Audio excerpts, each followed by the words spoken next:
At the start of the week, I was overjoyed to be celebrating Passover, harnessing a bit of the spirit of our Israelite ancestors.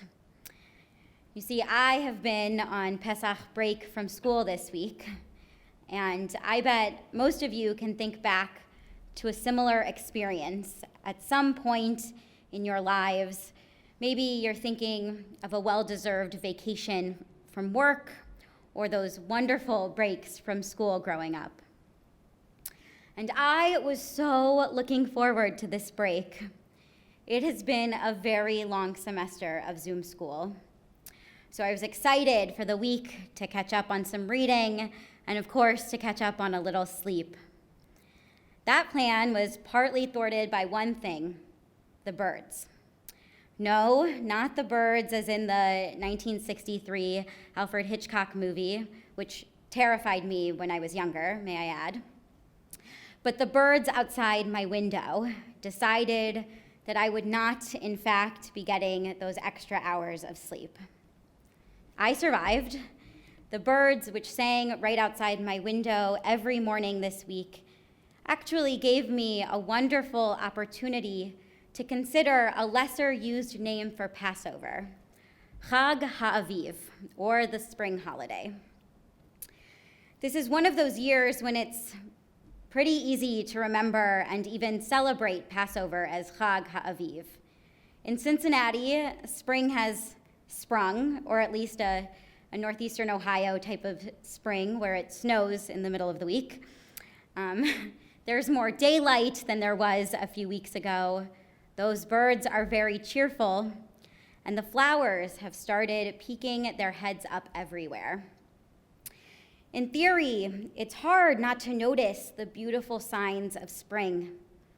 But in practice, this world is still so different than it was at this time last year. We might just miss the early signs of spring if we don't stop and take notice. Passover teaches us a powerful lesson in opening up our eyes and noticing the world around us.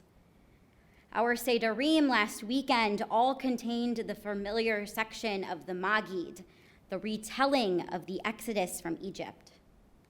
And the Exodus story is filled with characters who open up their eyes and are able to not only take note of the things around them, but to act on them. And it all starts with Pharaoh's daughter, a character who is only mentioned in Torah for a few verses, but she makes a great impact. After Yocheved, Moses' mother, places the baby in the basket to float along the Nile River, it takes Pharaoh's daughter to see what is out of place. Pharaoh's daughter answers the cries wailing from the out-of-place basket and rescues Moses from the river. Pharaoh's daughter models a behavior that becomes incredibly powerful for Moses' life and for his journey towards leadership.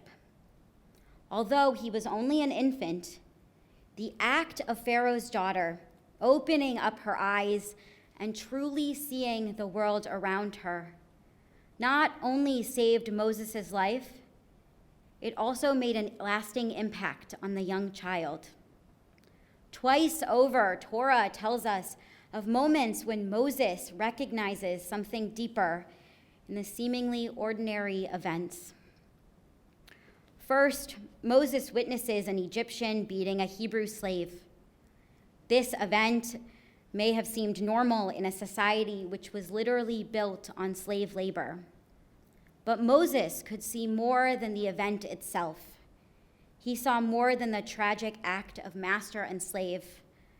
Moses let the appalling beating of a Hebrew slave by an Egyptian master help him envision the possibilities beyond, the better world that could be.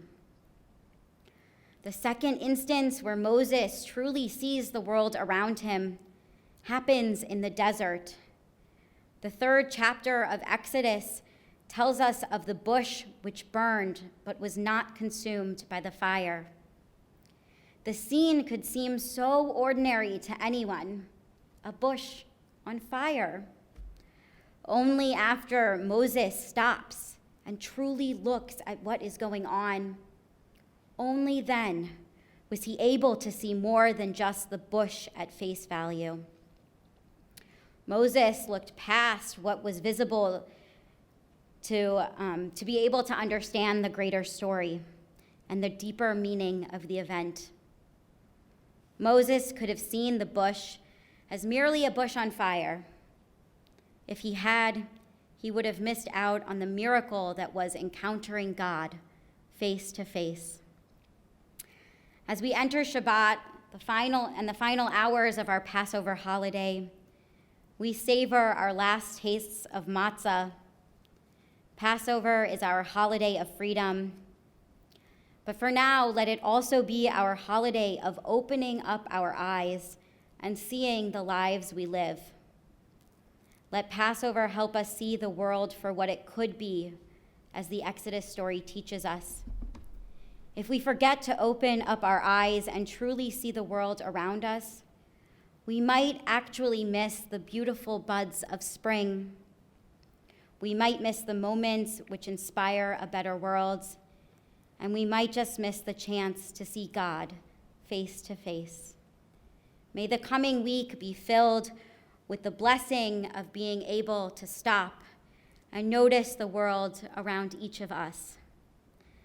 Shabbat Shalom and Pesach Sameach. And we have the wonderful opportunity this evening. Passover, this season, teaches us to count the days, to notice each day.